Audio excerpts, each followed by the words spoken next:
Good morning friends, आज की class में आप सभी का बहुत बहुत स्वागत है। तो चलिए आज की टॉपिक स्टार्ट करते हैं हम लोग। आज हम लोग पढ़ने वाले हैं टेंस। तो टेंस को पढ़ने से पहले हम लोग जरा समझ लेते हैं कि टेंस होता क्या है। बहुत से लोग टेंस पढ़ तो लेते हैं लेकिन एक्चुअल में उन्हें ये पता ही नहीं होता है कि टेंस हम लोग क्यों पढ़ते हैं, टेंस आखिर होता क्या है। तो टेंस के बारे में कहा गया है कि टेंस क्रिया यानी कि वर्ब। टेंस क्रिया का वह रूप है जो कि हमें बतलाता है कोई भी काम, कोई भी एक्शन कब हुआ। कब हुआ मीन्स उसका टाइमिंग बतलाता है, वो प्रेजेंट में हुआ, पहले हो चुका यानी पास्ट में हो चुका है या फ्यूचर में होने वाला है। यानी कि टेंस क्रिया का वह रूप है जो हमें किसी भी एक्शन के बारे में बतलाता है कि वो कब हुआ। ठीक है, चलिए तो ये तो डेफिनेशन पार्ट था, इसको आप लोग समझ गए। अब हम लोग स्टार्ट करते हैं टेंस को एक्चुअल में। तो टेंस जो होता है इंग्लिश ग्रामर के हिसाब से, ध्यान दीजिएगा, इंग्लिश ग्रामर के हिसाब से, संस्कृत या हिंदी ग्रामर के हिसाब से अभी हम लोग बात नहीं कर रहे हैं। इंग्लिश ग्रामर के हिसाब से टेंस जो होता है वो 3 प्रकार का होता है। कितने प्रकार का होता है? 3 प्रकार का होता है। ठीक है, तो हम लोग एक तरफ से स्टार्ट करते हैं। पहला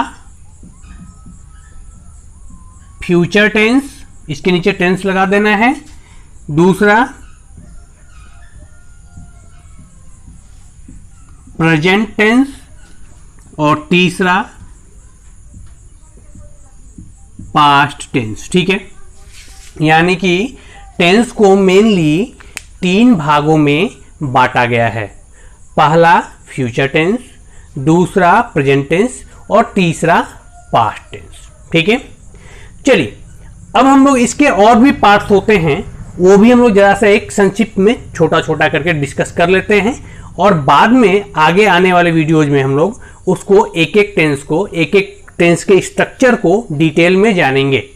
ठीक है, तो जैसे फ्यूचर की बात की जाए तो फ्यूचर के 4 पार्ट्स, इसी तरह से प्रेजेंट टेंस के 4 पार्ट्स और पास्ट टेंस के भी 4 पार्ट्स होते हैं। लेकिन इसमें एक चीज है, जो नए नए टेंस पढ़ रहे हैं तो उनको समझने के लिए, आसानी से उनको समझ में आ जाए, उसके लिए जो टेंस को स्टार्ट किया जाता है वो प्रेजेंट टेंस से स्टार्ट किया जाता है। अच्छा, प्रेजेंट टेंस से क्यों स्टार्ट किया जाता है? क्योंकि जो पास्ट है वो तो बीत गया है, फ्यूचर है वो अभी आने वाला है, तो उससे हम लोग ज़्यादा अपने आप को रिलेट नहीं कर पाते हैं। लेकिन प्रेजेंट टेंस कौन सा होता है? वर्तमान समय, यानी जो अभी चल रहा है। तो हम लोग इजीली एग्जाम्पल दे करके उसको हम लोग रिलेट कर लेते हैं, तो समझने में सबसे आसान जो होता है वो प्रेजेंट टेंस होता है। तो हम लोग प्रेजेंट टेंस से ही स्टार्ट करेंगे, उसके बाद प्रेजेंट से चाहो तो आप फ्यूचर चले जाना या प्रेजेंट से पास्ट चले जाना। समझने के लिए, बिगिनर्स के लिए प्रेजेंट टेंस सबसे ईजी होता है, वो रिलेट करने में आसान होता है, इसीलिए हम लोग सबसे पहले प्रेजेंट टेंस पढ़ेंगे। तो देखिए, प्रेजेंट टेंस के 4 पार्ट होते हैं मेनली। ठीक है, पहले पार्ट को सिंपल प्रेजेंट बोलते हैं। सिंपल बोलेंगे या सिंपल प्रेजेंट,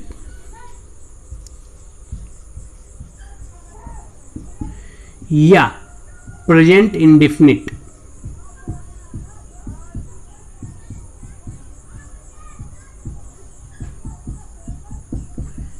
इसके 2 नाम हो गए। पहला पार्ट यानी प्रेजेंट टेंस का पहला पार्ट सिंपल प्रेजेंट या प्रेजेंट इंडेफिनिट, इसको आप 2 नाम से जानते हैं। ठीक है, दूसरा पार्ट जो होता है इसके 3 नाम होते हैं। पहला तो ये प्रेजेंट कंटिन्यूअस,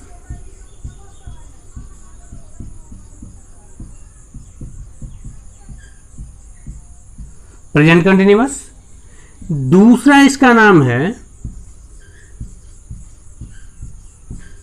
प्रेजेंट इम्परफेक्ट,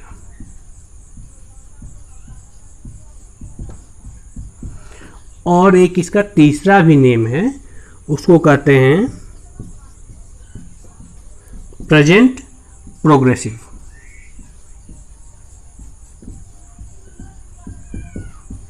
ठीक है, तो ये तो पहले 2 पार्ट हो गए प्रेजेंट टेंस के। अच्छा, अब हम लोग इसको मिटा करके और अगले 2 पार्ट जो हैं वो भी लिख देते हैं। ठीक है, आसानी से क्लियर होगा। तीसरा जो पार्ट है इसका एक ही नाम होता है, इसको बोलते हैं प्रेजेंट परफेक्ट। इन सभी टेंस के बारे में हम लोग अच्छे से डिटेल में पढ़ेंगे।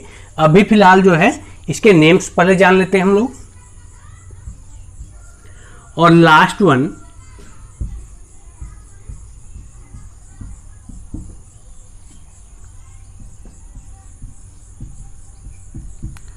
Present perfect continuous.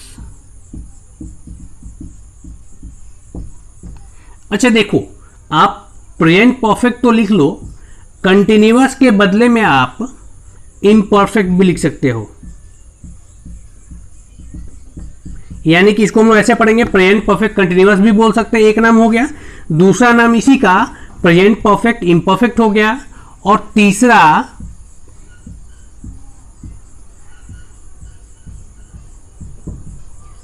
तीसरा नेम क्या हो जाएगा, प्रेजेंट परफेक्ट प्रोग्रेसिव हो गया। ठीक है, यानी कि इसके भी 3 नेम हो गए जो हम लोग सिंपल से कंटिन्यूअस वाले टेंस में हम लोग देखे थे। प्रेजेंट कंटिन्यूअस में 3 नाम था, बस यहाँ परफेक्ट के बाद ये तीनों नाम जो लास्ट वाले थे उसको यहाँ पे हम लोग लगा देंगे तो इसके भी 3 नाम बन जाएंगे। ठीक है, ये बस नॉलेज के लिए है। ये टेंस जो तीनों जो यहाँ लिखा हुआ है वो सेम ही है। ठीक है, ये मत समझना कि प्रेजेंट कंटिन्यूअस अलग है, प्रेजेंट परफेक्ट कंटिन्यूअस अलग है, प्रेजेंट परफेक्ट इम्परफेक्ट अलग है, प्रेजेंट परफेक्ट प्रोग्रेसिव अलग है। नहीं, ये सेम, ये तीनों जो है ना ऑब्लिक करके लिखा हुआ है। ऑब्लिक मतलब या तो ये नाम है, ये है, या ये है। ठीक है, तीनों सेम ही है। ठीक है, अच्छा तो ये तो हो गया नेमिंग, यानी कि हम लोग प्रेजेंट टेंस में हम लोग 4 कौन कौन से टेंस देखें।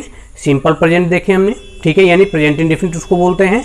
दूसरा हमने क्या देखा, प्रेजेंट कंटिन्यूअस, यानी उसका 2 नाम और क्या था, प्रेजेंट इम्परफेक्ट और प्रेजेंट प्रोग्रेसिव। तीसरा था हमारा प्रेजेंट परफेक्ट, वो बहुत ईजी है, उसका एक ही नेम है। और चौथा जो है वो प्रेजेंट परफेक्ट कंटिन्यूअस, आप बोल लो उसको, प्रेजेंट परफेक्ट इम्परफेक्ट बोल लो या प्रेजेंट परफेक्ट प्रोग्रेसिव बोलो, तीनों सेम ही है नेम। ठीक है, तो चलिए ये हो गया टेंस का एक ओवरव्यू। और आज जो हम लोग पढ़ने वाले हैं वो प्रेजेंट टेंस का पहला सिंपल प्रेजेंट पढ़ने वाले हैं। तो चलिए उसको हम लोग स्टार्ट करते हैं। आज का जो हमारा टॉपिक है वो सिंपल प्रेजेंट है। अच्छा, आज की क्लास करने के बाद आप लोग जो है सिंपल प्रेजेंट के 2 सेंटेंसेज, अच्छा टाइप्स ऑफ सेंटेंसेज हमने पिछले वीडियोज में पढ़ा था। तो वो जो 6 टाइप के सेंटेंसेज होते हैं कौन कौन से थे, affirmative, negative, yes no, yes no का निगेटिव, WH और WH का निगेटिव, 6 टाइप के थे ना। तो आज हम लोग उसमें से 2 टॉपिक पढ़ेंगे, यानी कि सिंपल प्रेजेंट के सिंपल प्रेजेंट टेंस में हम लोग क्या पढ़ेंगे, अफर्मेटिव सेंटेंस पढ़ लेंगे, और दूसरा क्या हो गया उसका निगेटिव भी हम लोग पढ़ लेंगे। ठीक है, तो हम लोग का टॉपिक चलिए स्टार्ट करते हैं। टेंस में जो है इसमें हम लोग सिंपल प्रेजेंट पढ़ने वाले हैं आज।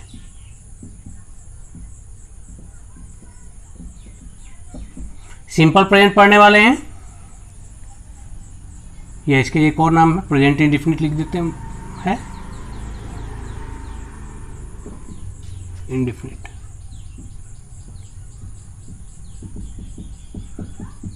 ठीक है, चलिए तो सेम, दोनों सेम नेम है, ये हम लोग पढ़ने वाले हैं आज। तो सिंपल प्रेजेंट टेंस पढ़ने से पहले हम लोग जरा सा इसकी पहचान जान लेते हैं, यानी कि सिंपल प्रेजेंट टेंस को पहचानेंगे कैसे, क्योंकि मैक्सिमम जो स्टूडेंट्स होते हैं उनको इसी में दिक्कत होता है कि टेंस पकड़ में ही नहीं आता है।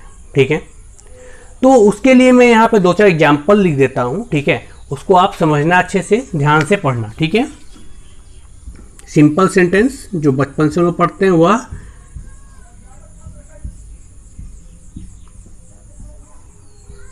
अब ये मत सोचना कि जा और ता अलग है, यहाँ मैंने जानबूझ के यहाँ दिया है ताकि ये डिफ्रेंशिएट कर सको आप लोग। ठीक है, यानी ये सिंपल सेंटेंस है, वह जाता है, ऐसे पढ़ना है इसको। ठीक है, मैं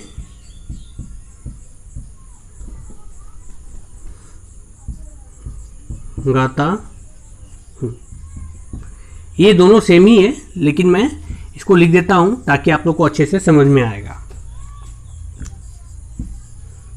वे हंसते हैं।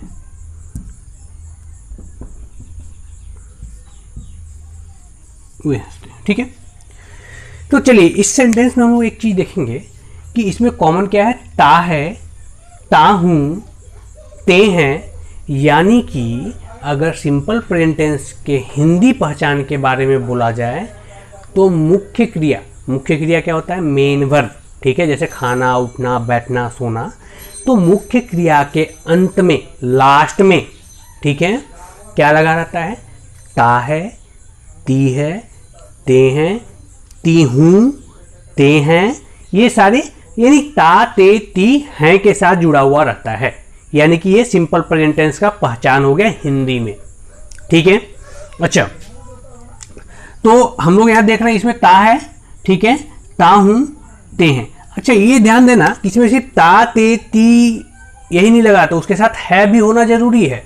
अगर उसमें था लगा देंगे तो फिर दूसरा टेंस हो जाएगा, वो पास्ट हो जाएगा। जिसमें वो जाता था, तो ता तो लगा हुआ, लेकिन उसमें था हो गया तो वो पास्ट टेंस हो जाएगा।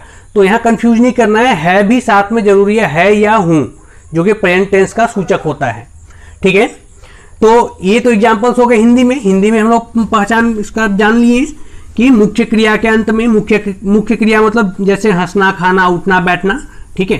तो मुख्य क्रिया के अंत में क्या लगा रहता है, ता है, ती है, ते हैं, ती हूं, ये सब लगा हुआ रहता है, वो सिंपल प्रेजेंट टेंस का वाक्य होता है हिंदी में। इंग्लिश में कैसे पहचानेंगे, तो इंग्लिश में पहचानेंगे, 2-3 पहचान है उसका। सबसे पहले तो इसमें क्या होता है, डू, डज का प्रयोग किया हुआ रहता है। अच्छा, मैं जिस सेंटेंस की बात कर रहा हूं वो स्ट्रक्चरल सेंटेंस, यानी कि जिसका हम लोग स्ट्रक्चर बनाते हैं, स्ट्रक्चर वाइज उसका ट्रांसलेशन करते हैं, ठीक है। तो उसमें डू, डज का प्रयोग आपको दिखेगा, ठीक है। उसके बाद क्या होता है, इसमें V1 या V5 का प्रयोग होता है। अब हम लोग के सामने नया चीज आ गया, भैया ये V1 या V5 है क्या। तो V मतलब क्या होता है, वर्ब, क्या होता है, वर्ब, यानी क्रिया, कोई भी एक्शन, हंसना, खाना, उठना, बैठना, सोना, लड़ाई करना, टीवी देखना, वीडियो देखना, ठीक है, ये सारा क्या हो गया, वर्ब हो गया। तो वर्ब के मेनली 5 फॉर्म होते हैं। जैसे मैं एक सिंपल सा इजी वाला वर्ब दे देता हूं, ईट में बोल दूं। ईट मीन्स क्या होता है, खाना, ठीक है। खाना मीन्स हम लोग जो खा रहे हैं वो ईट हो गया, एक काम कर रहे हैं, वर्ब हो गया, ठीक है। तो ये क्या हो गया, ईट जो हो गया ये V1 फॉर्म हो गया, ठीक है। इसका अगर हम V2 फॉर्म देखें तो ईट का हो जाता है 8। V3 हो जाता है इसका eaten। V4 हो जाएगा इसका eating।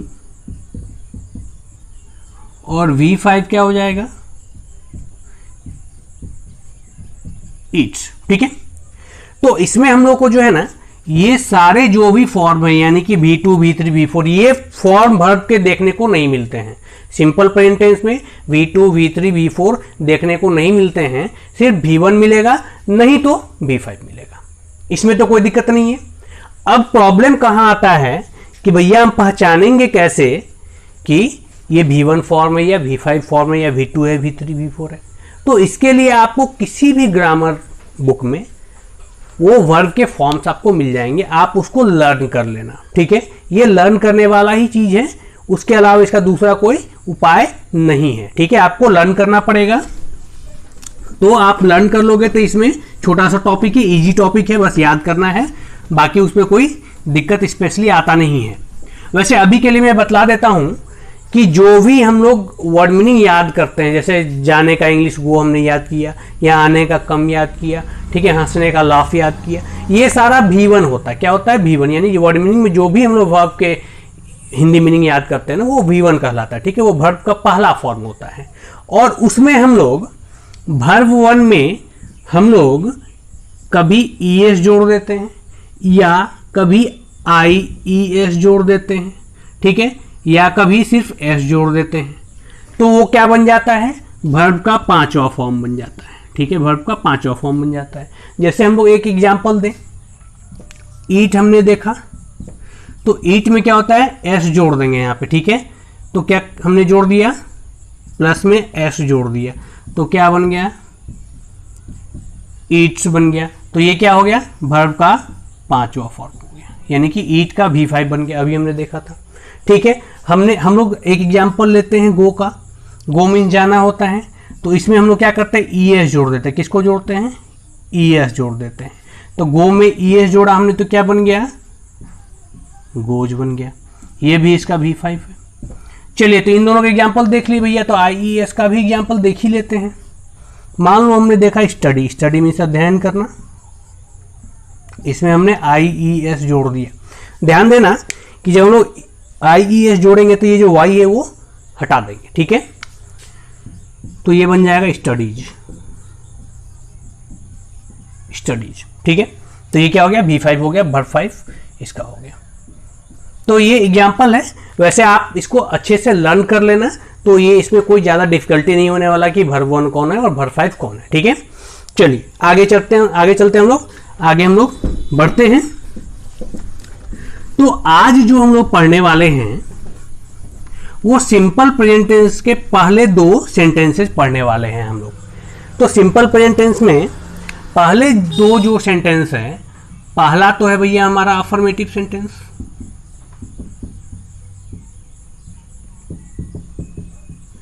और दूसरा क्या है हमारा नेगेटिव सेंटेंस। और बाकी जो सेंटेंसेज है, बाकी जो 4 बचे हैं वो हम लोग नेक्स्ट क्लास में अगले वीडियो में कवर कर लेंगे, ठीक है। तो इसके लिए परेशान नहीं होना है। तो चलिए हम लोग इसके स्ट्रक्चर लिखते हैं। स्ट्रक्चर मीन्स कि कौन सा वर्ड पहले आएगा, उसके बाद क्या आएगा, उसके बाद क्या आएगा, जिसके हिसाब से एक मीनिंगफुल सेंटेंस वो तैयार हो, उसी को स्ट्रक्चर बोलते हैं, ठीक है। तो अभी मैं यहाँ पे स्ट्रक्चर लिखूंगा तो आपको अच्छे से क्लियर हो जाएगा, समझ में आ जाएगा, ठीक है। लेकिन स्ट्रक्चर लिखने से पहले जरा मैं पिछले वीडियो की बात बतला देता हूं, जिसमें हम लोग पर्सन पढ़े थे और सब्जेक्ट पढ़े थे।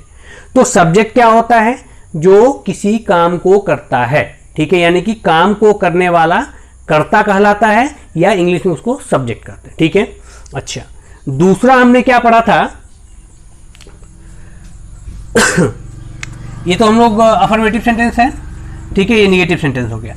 दूसरा हमने उस वीडियो में क्या पढ़ा था, पर्सन के बारे में पढ़ा था। तो इसमें पर्सन का भी बहुत ज़्यादा इंपॉर्टेंट रोल है। तो आप लोग अगर पिछला वीडियो नहीं देखे हैं पर्सन का, तो प्लीज़ आप जाके उसको पहले देखेंगे, फिर आपको स्ट्रक्चर ये अच्छे से समझ में आएगा।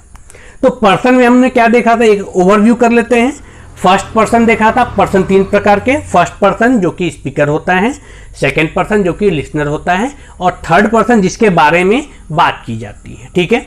तो फर्स्ट पर्सन में हमने देखा था 2 आता है, आई यानी कि वो सिंगल है, सिंगुलर नंबर में आएगा। First person singular number I, first person plural number we, ठीक है। इसी तरह से second person singular number you, second person plural number भी यू आता है। और बाकी जो दुनिया में सब्जेक्ट्स है वो थर्ड पर्सन आते हैं। अगर एक हुआ तो थर्ड पर्सन सिंगुलर नंबर हो जाएगा, और एक से ज़्यादा हुआ तो थर्ड पर्सन प्लूरल नंबर हो जाएगा। चलिए यहाँ तक तो कोई दिक्कत नहीं है, वीडियो में दिया गया है, आप जाके उसको देख सकते हैं।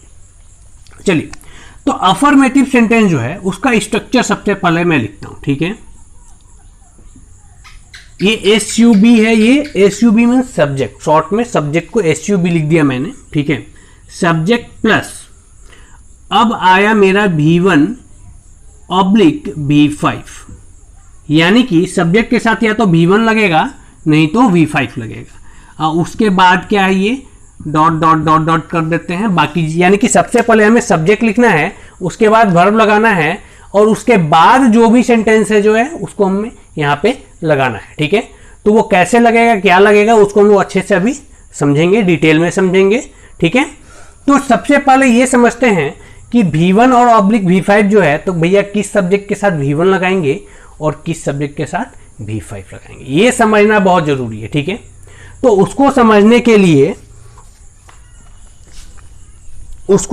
के लिए सबसे पहले हम लोग जरा सा एक ओवरव्यू कर लेते हैं पर्सन वाले को, ठीक है। तो जो फर्स्ट पर्सन होता है, फर्स्ट पर्सन यहां पे हमारा सिंगुलर नंबर हो गया, यहां पे हमारा प्लूरल नंबर हो गया, ठीक है। मैं शॉर्ट में ही लिख देता हूं क्योंकि इसका तो स्पेशल क्लास ही मैंने वीडियो ही लिया है इसका, आप उसको वहां से भी जाके देख सकते हैं, मिला सकते हैं, ठीक है। तो फर्स्ट पर्सन में आता है आई सिंगुलर नंबर में, और इसमें आता है वी, ठीक है। यहां सेकेंड पर्सन लोग देखते हैं, और यहाँ थर्ड पर्सन भी देख लेते हैं।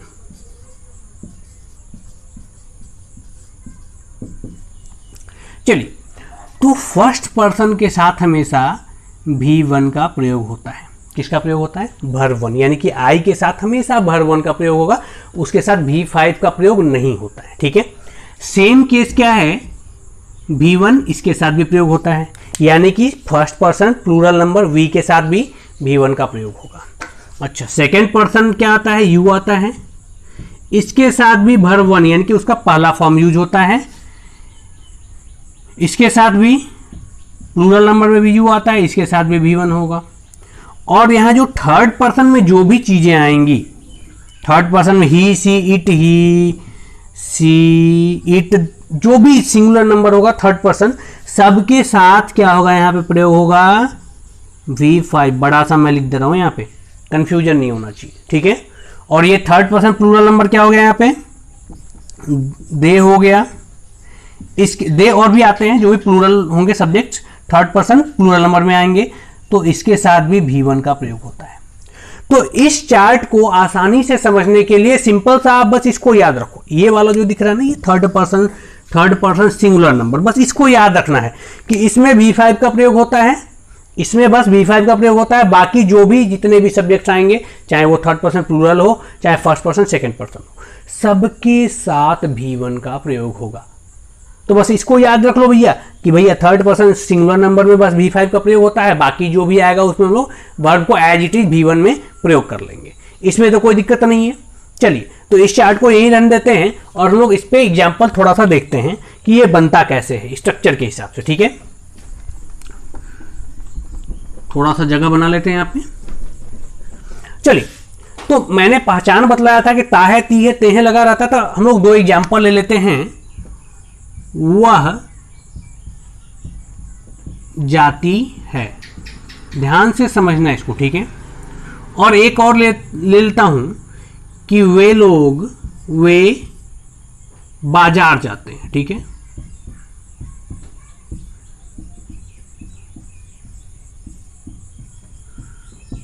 ठीक है, मैंने यहां दो सेंटेंस लिया, तो सबसे पहले स्ट्रक्चर लगाने, यानी कि हम लोग जो है अफर्मेटिव सेंटेंस सबसे पहले पकड़ेंगे कि अफर्मेटिव सेंटेंस है कि नहीं। तो अफर्मेटिव सेंटेंस होने के लिए मैंने क्या बतलाया था कि उसका दो कंडीशन है। पहला कंडीशन, ये क्वेश्चन नहीं होना चाहिए, तो भैया इसमें ना तो क्वेश्चन मार्क है ना ये क्वेश्चन कुछ पूछ रहा है, तो क्वेश्चन तो है नहीं। और दूसरा क्या, वो निगेटिव भी नहीं होना चाहिए, तो इसमें नहीं शब्द कहीं दिख भी नहीं रहा है, तो ये निगेटिव भी नहीं है, यानी कि ये अफर्मेटिव सेंटेंस है। ये तो क्लियर हो गया। अच्छा, पहले हम लोग क्या किए, सेंटेंस पकड़ लिए, ताहे तीहे लगा हुआ है, सिंपल प्रेजेंट का ये वाक्य तो जरूर है। ठीक है, दूसरा हमने क्या पकड़ा कि अफर्मेटिव सेंटेंस भी है, यानी कि अब हम लोग क्या करेंगे, ये स्ट्रक्चर लगा देंगे यहाँ पे। तो ट्रांसलेट करने टाइम में ये स्ट्रक्चर कैसे लगता है उसको हम लोग अभी अच्छे से समझेंगे, ध्यान से समझना है इसको। ठीक है, तो यहाँ हिंदी में कैसे क्या लिखा हुआ है उससे हम लोग कोई मतलब ही नहीं है इंग्लिश में। इंग्लिश में सिंपल सा हम स्ट्रक्चर देखेंगे।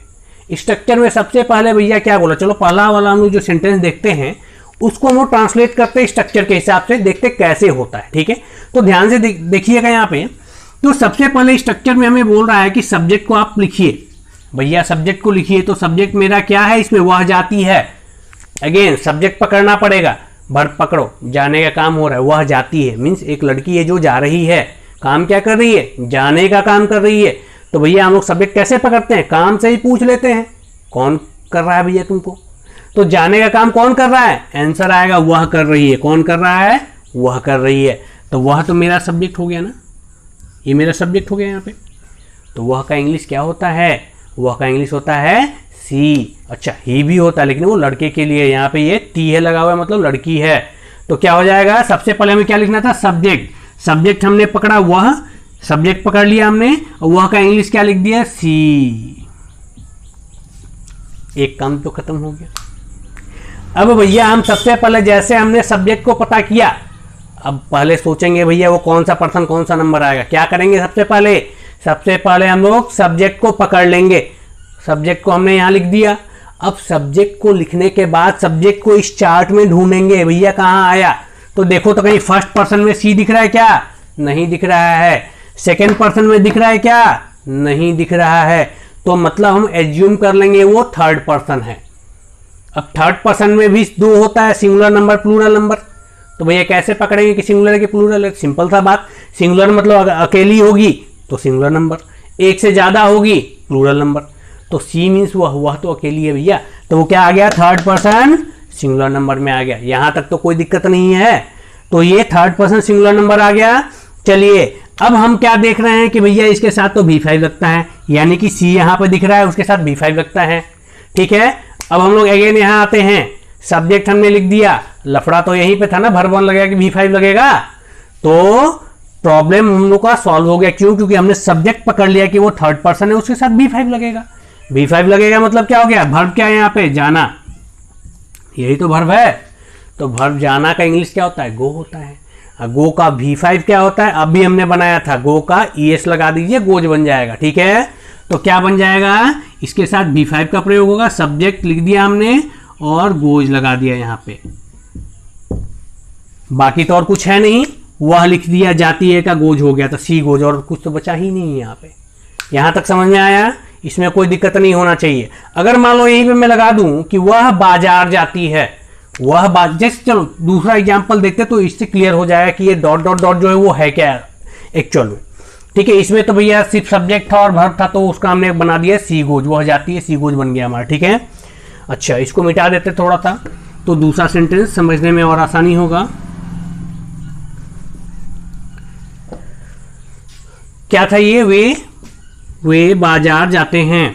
तो चलिए हम लोग इसको भी बनाते हैं। तो सबसे पहले यहां भी हमको सब्जेक्ट पकड़ना पड़ेगा। सब्जेक्ट क्या हो गया? वर्ब से पूछो, जाने काम हो रहा, कौन जाते हैं, तो वर्ब हमारा आंसर देगा वे बाजार जाते। वे मतलब ये मेरा सब्जेक्ट हो गया। हमने सब्जेक्ट पकड़ लिया, जैसे ही हमने सब्जेक्ट पकड़ा, सब्जेक्ट को ढूंढेंगे, वो कहाँ आएगा? क्या फर्स्ट पर्सन है, या वे क्या फर्स्ट पर्सन है, सेकंड पर्सन या थर्ड पर्सन है? तो फर्स्ट सेकंड पर्सन में वे नहीं आता है, वे कहाँ आता है? यहाँ पे थर्ड पर्सन। और वे बोल रहे हैं मतलब एक से ज्यादा है, तो थर्ड पर्सन प्लूरल नंबर हो जाएगा। और प्लूरल नंबर में क्या लगेगा? V1 लगेगा। तो भैया वे का इंग्लिश क्या होता है? वे का इंग्लिश होता है दे, यानी हमने सबसे पहले सब्जेक्ट को तो भैया लिख दिया, सब्जेक्ट लिख दिया। अब आता है यहाँ पे कि V1 लगेगा, V5 लगेगा। तो भैया इसमें हम चेक कर लेंगे कि यहाँ पे थर्ड पर्सन प्लूरल नंबर है, और थर्ड पर्सन प्लूरल नंबर में अभी हमने पढ़ा कि V1 लगता है, यहाँ देखिए चार्ट के हिसाब से। तो वर्ब 1 मतलब जो हम लोग लर्न करते हैं वही, तो क्या हो जाएगा? वर्ब 1 लगा दिया, वर्ब मीन जाना, जाना का इंग्लिश क्या होता है? गो। अब इसको यहाँ गोज नहीं करेंगे, क्यों? क्योंकि गोज तो V5 हो जाएगा। V5 का प्रयोग यहाँ होता है, इस वाले सब्जेक्ट में नहीं होता है। तो दे गो हमने बना दिया, लेकिन भैया देखो वे का हमने इंग्लिश लिख दिया दे, ठीक है। जाते हैं का इंग्लिश हमने गो लिख दिया, भैया ये तो बच गया। तो यही वो डॉट डॉट डॉट जो मैंने लिखा है, या कहीं कहीं स्ट्रक्चर में आपको अदर वर्ड्स दिख जाएंगे, वो W लिखा रहता है। तो यही डॉट डॉट डॉट जो है वो बाजार है। यहाँ इस सेंटेंस के लिए वो बाजार जो है वो डॉट डॉट डॉट है, ठीक है। तो बाजार कहीं भी जाते हैं तो उससे पहले टू लगाते हैं। क्या लगाते हैं? टू लगाते हैं। जैसे मैं कटिहार जाता हूँ तो टू कटिहार लग जाएगा, मैं पटना जाता हूँ तो टू पटना लग जाएगा, मैं दिल्ली जाता हूँ टू दिल्ली लगा देंगे, ठीक है। अमेरिका जा रहा हूँ टू अमेरिका लगा देंगे, ठीक है। यानी कि कहीं भी जाते हैं उससे पहले टू लगा देते हैं, ठीक है। तो यहाँ हमने टू लगाया, दे गो टू, और भैया बाजार का इंग्लिश क्या होता है? मार्केट, मार्केट, ठीक है। तो दे गो टू मार्केट बन गया हमारा सेंटेंस। तो इसी के हिसाब से स्ट्रक्चर को हम लोग अप्लाई करते हैं, ठीक है। तो ये तो था हमारा अफर्मेटिव सेंटेंस। अफर्मेटिव सेंटेंस में किसी प्रकार का कोई दिक्कत नहीं है, स्ट्रक्चर बस याद रखना, सब्जेक्ट पकड़ना। एक ओवरव्यू में देता हूं कि कैसे ट्रांसलेट करना है, फिर से ध्यान से समझना है। पहला काम सब्जेक्ट पकड़ लेना है वर्ब के हिसाब से। तो वर्ब से आप पूछोगे कौन तुमको कर रहा है, कौन पूछोगे उससे, तो आंसर में जो आएगा वो सब्जेक्ट होता है। सब्जेक्ट पकड़ के उसको क्या हमने किया? लिख लिया, सब्जेक्ट लिख लिया। उसके बाद देखो V1 लगेगा या V5 लगेगा, यानी दोनों में से कोई एक ही लगेगा। कैसे पता करेंगे? तो भैया हम सब्जेक्ट को यहाँ ढूंढेंगे, इस चार्ट में ढूंढेंगे, पर्सन वाले चार्ट में ढूंढेंगे कि वो फर्स्ट पर्सन है, सेकंड पर्सन है, थर्ड पर्सन है। उसके हिसाब से ही V1 या V5 लगता है।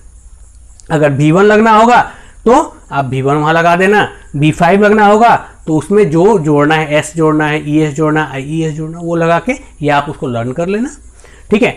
तो वो बन जाएगा हमारा, इसमें कोई दिक्कत नहीं होने वाला है, ठीक है। अच्छा, अब चलिए हम लोग आते हैं अफर्मेटिव से निगेटिव सेंटेंस में, ठीक है। अच्छा, एक चीज ध्यान देना कि मैंने जो 6 टाइप के सेंटेंस लिखे हैं ना, यानी कि अफर्मेटिव, निगेटिव, यस नो का निगेटिव, WH का निगेटिव, सबके स्ट्रक्चर्स अलग अलग होते हैं। ये नहीं कि अफर्मेटिव वाला स्ट्रक्चर निगेटिव में लगा दिया और आंसर सही हो जाएगा, नहीं, गलत हो जाएगा। ठीक है, तो ये बात हमेशा ध्यान रखना है कि सबका अलग अलग 6 टाइप के सेंटेंस होते हैं, उनका अलग अलग स्ट्रक्चर होता है, सेम स्ट्रक्चर से काम सब पे नहीं चलने वाला। ठीक है, तो चलिए हम लोग अफर्मेटिव अभी पढ़ लिए, इसको मिटा देते, जरा ज्यादा स्पेस हो जाएगा।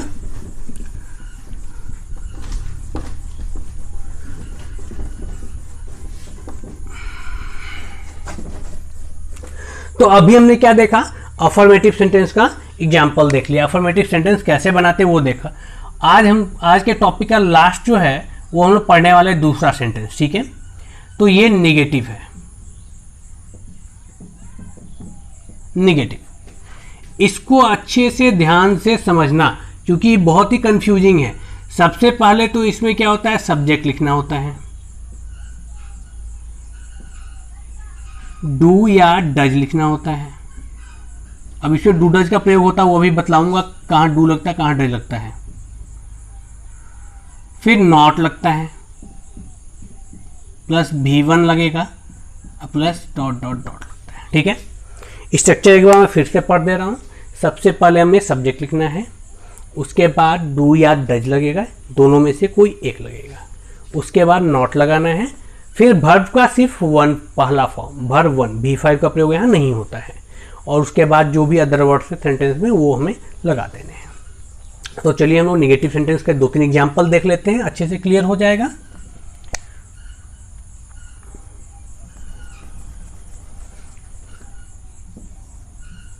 वह नहीं जाती है, तो हम लोग पकड़ लिए ता है ती है लगा हुआ, तो सिंपल प्रेजेंट टेंस का सेंटेंस तो है। अच्छा, इसमें क्या है, यहाँ नहीं भी लगा हुआ है, यहाँ पे जब नहीं दिख गया मीन्स वो नेगेटिव भी है, तो हम लोग नेगेटिव सेंटेंस ही पढ़ रहे सिंपल प्रेजेंट टेंस का।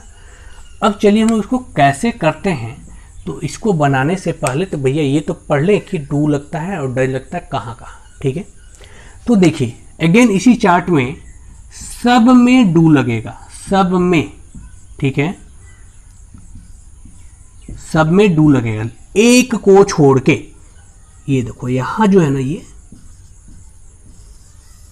यानी कि थर्ड पर्सन सिंगुलर नंबर, उसको छोड़ करके सब में डू लगेगा।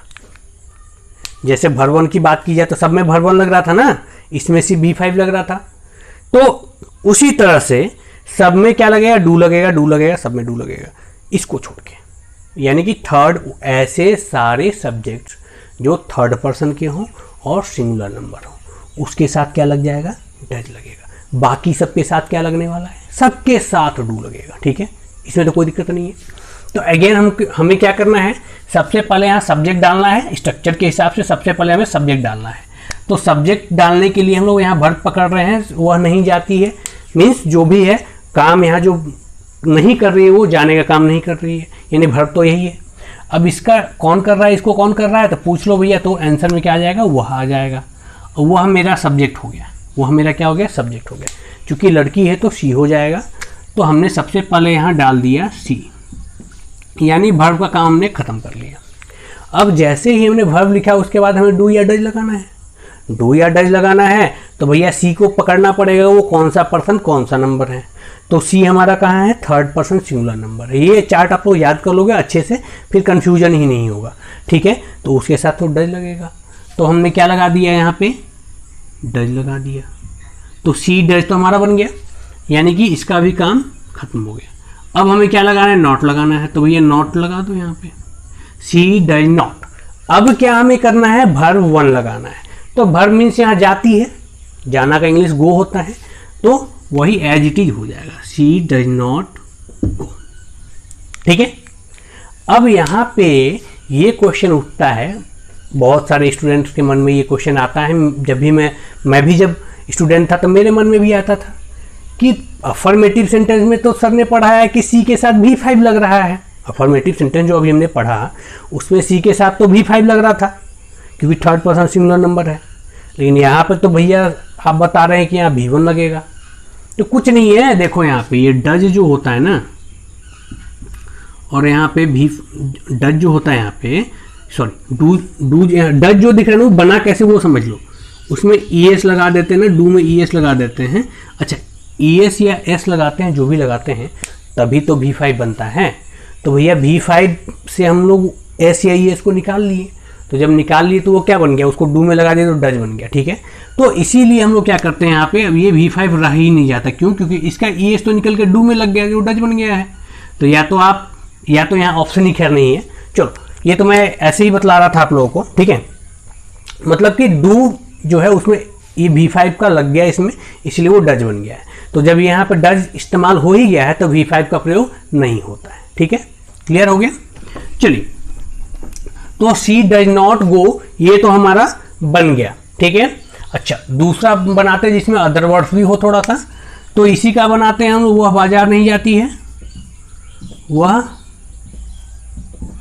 बाजार नहीं, चलो जाता है कर देता हूँ। ठीक है, जाता है। ठीक है, वह बाजार नहीं जाता है। निगेटिव सेंटेंस है, ताहत ये लगा हुआ तो सिंपल प्रेजेंट। अच्छा मैं ये इतना फोकस क्यों कर रहा हूँ कि ये ताहत ये आप पकड़ना या निगेटिव पकड़ना, इसलिए क्योंकि अगर मैं यहाँ लिख दूँ कि वह बाजार नहीं जा रही है, ठीक है, तो होता क्या है कि बहुत सारे स्टूडेंट्स को अगर आप ऐसे दे दो ना तो इसको भी सिंपल प्रेजेंट टेंस का सेंटेंस समझ के बना देते हैं। ठीक है, ये बना देते हैं लेकिन ये हो जाएगा गलत। क्यों? क्योंकि यहाँ पे देखो ये जो सेंटेंस है वो सिंपल प्रेजेंट टेंस का है ही नहीं। ये क्या है? ये प्रेजेंट कंटिन्यूअस का सेंटेंस है जिसको हम लोग आगे पढ़ेंगे। तो इसीलिए सबसे पहले आप डॉक्टर के पास जाते हो तो सबसे पहले बीमारी का पता लगाते हैं ना, कि बिना देख लिया आपको और बिना बीमारी का पता लगाए ही वो इंजेक्शन दे देते हैं। कोई भी ऐसा नहीं होता ना।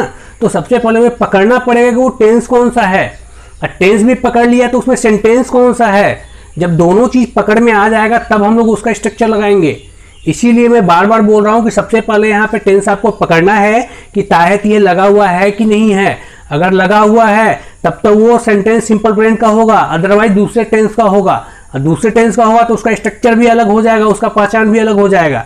इसीलिए सबसे पहले इसको पकड़ना है, उसके बाद कौन सा सेंटेंस है वो पकड़ना है। सेंटेंस पकड़ में आएगा तब हम लोग उसका स्ट्रक्चर लगाएंगे। किसी भी टेंस में किसी का भी स्ट्रक्चर नहीं लगा देंगे, गलत हो जाएगा फिर वो। ठीक है, तो चलिए हमने क्या किया, सबसे पहले इसका ये जो हम लोग एग्जाम्पल देख रहे थे, वह बाजार नहीं जाता है, दूसरा एग्जाम्पल हम लोग देख रहे थे। इसमें हम लोग क्या देख रहे हैं कि ताहत ये लगा हुआ तो सिंपल प्रेजेंट टेंस का है, नहीं लगा हुआ मतलब निगेटिव भी है। अब हम लोग आश्वस्त हो गए कि ये जो हम लोग बना रहे हैं इसी स्ट्रक्चर से बनेगा। अब स्ट्रक्चर देखते हैं। अब हमको यहाँ क्या करना है, सब्जेक्ट पकड़ना। सबसे पहला काम क्या करना है, सब्जेक्ट पकड़ना है। तो सब्जेक्ट तो वही होगा। अब इसको तो दोबारा बताने की जरूरत नहीं है, आप प्रोसेस भी सीख चुके हो। तो जहाँ हम लोग फास्ट करते हैं तो क्या हो गया, वह का इंग्लिश क्या होता है, ही क्यों होगा, क्योंकि वो लड़का है। लड़का के लिए ही होता है, लड़की के लिए सी होता है। अब इसका क्या काम करना, दूसरा डू या डज। तो भैया ही कहाँ लगेगा, यहाँ पे है ना ही, उसके साथ डज लगता है। तो क्या हमने कर दिया, डज लगा दिया, तो ही डज हो गया। उसके बाद क्या लगाना स्ट्रक्चर के हिसाब से, नॉट। तो भैया यहाँ पे नॉट भी लगा दो ना, तो ही डज नॉट। अब उसके बाद क्या लगाना है, वर्ब लगाना है। तो जाने का काम हो रहा है तो इंग्लिश क्या होता है उसका, गो।